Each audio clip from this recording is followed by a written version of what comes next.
Hey guys, today I am drawing a page of a comic that I'm working on, which is actually an adaptation of a book that I like called The Selection. And I don't know if you've read it before, but it's pretty good, and that's why I'm making a comic out of it. And I haven't been working on it too much lately, which is why I wanted to prioritize it and make it the drawing for my video, because then I made more progress on it. And when I was working on it for my video, I feel like I put more effort into it since I knew I would be sharing it.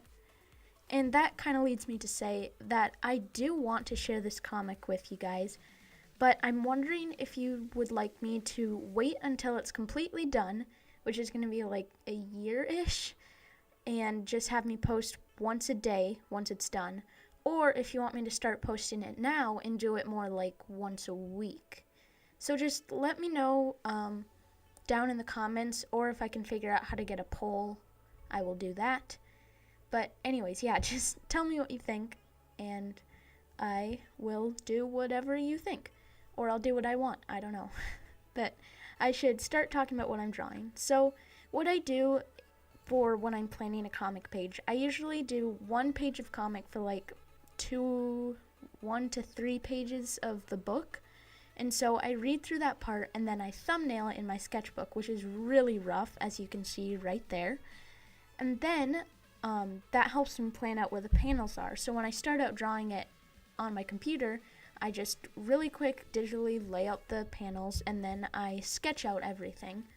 And then once I do the sketches for all the panels, I finish each one at a time.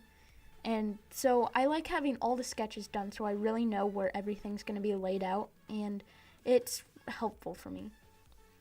One thing you might notice is that there's no text in this comic, and that's because if I do share this with you guys, I obviously would read it, and this is 5 pages in, and so if I showed you the text, I mean, it's not really a spoiler because we're not into the book yet, but I just feel like it makes more sense for you to read it in order.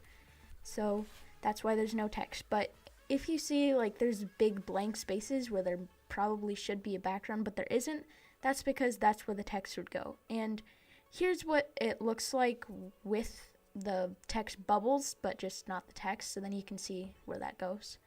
And hopefully that makes a bit more sense to you. One thing I do want to talk about with comic making is that, I mean, I really enjoy it, and I feel like it's really helpful for my drawing skills too, because it helps me do different poses that, like, maybe I should practice, but I wouldn't normally. Like, for example, in the second panel, how often in your sketchbook would you just randomly sketch a guy awkwardly holding flowers? I mean, maybe that's a thing that you do, but generally that's not the kind of thing that I draw. But since it fits in with the context of the story, I did draw it, and it's cool because I wouldn't have done it otherwise. And so now I'm working on the third panel, and I want to talk about how I do the shading in this. In the first few pages, I didn't do shading because I thought it would be quicker, and because generally shading takes me a really long time. But then I found a method that I actually really like using now for my comics, where I take like a bluish purple color, and here's the color that I use. It looks pretty bold, but then I make a new layer for it. I lower the opacity to about 28%, and then I turn it on multiply, so then it matches the color below it, and it works for shading pretty much anything. I'm not completely sure why blue or purple is like the best option, but that's just, I guess it is, so that's what I use. And now I'm about finished up. I'm just coloring and shading the last panel, and I mean, nothing special. One thing I always make sure I do in comics is make sure I'm using the same color every time instead of making something up. So I have a handy little piece of paper with all the hex values, and it's like, it saved my life because I didn't want to be jumping between different comic pages to color pick during my recording, and I didn't want to shut off my recording every single time, and so just having the reference there was so helpful.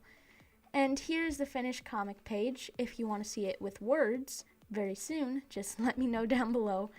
And remember to rate, comment, and subscribe. Bye!